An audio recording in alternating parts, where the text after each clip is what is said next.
All right, guys, this is why you should never be quick to judge people. You see, a few years ago, a well-known South African rapper visited my studio, accompanying, an artist I frequently collaborate with. The session flowed seamlessly. It was beautiful. We created a banger, exchanged numbers, connected on social media. The usual.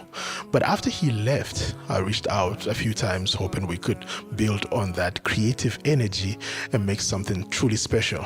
But he never responded. I wondered why for a while, but eventually I just, chose to let it go.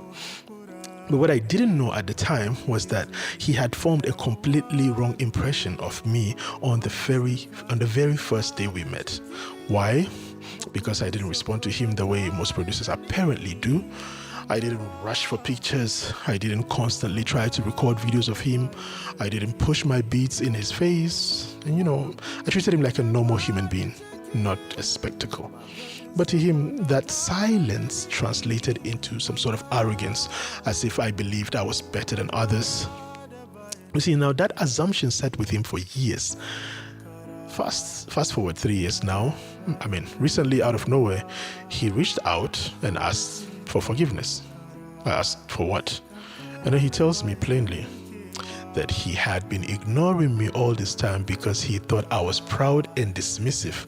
But he recently came across one of my videos where I spoke openly about my autism, how I process things completely different from other people, and how what is important to others is not always important to me, and how I often remember certain social cues only after the moment has passed.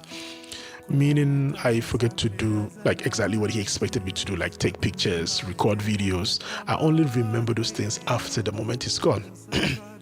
But anyway, seeing that made him realize how deeply he had misjudged me.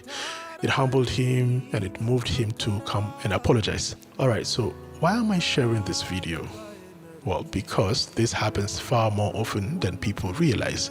People misunderstand me, they judge me, or label me based solely on my behavior without actually knowing my story, my wiring, or the reasons behind my silence. And that kind of quick judgment is not only unfair, it is harmful. And I wish people would pause long enough to understand before assuming. So before you judge someone's action, remember there's always a story you haven't heard yet. So take a moment, listen. It might change everything. Thank you so much.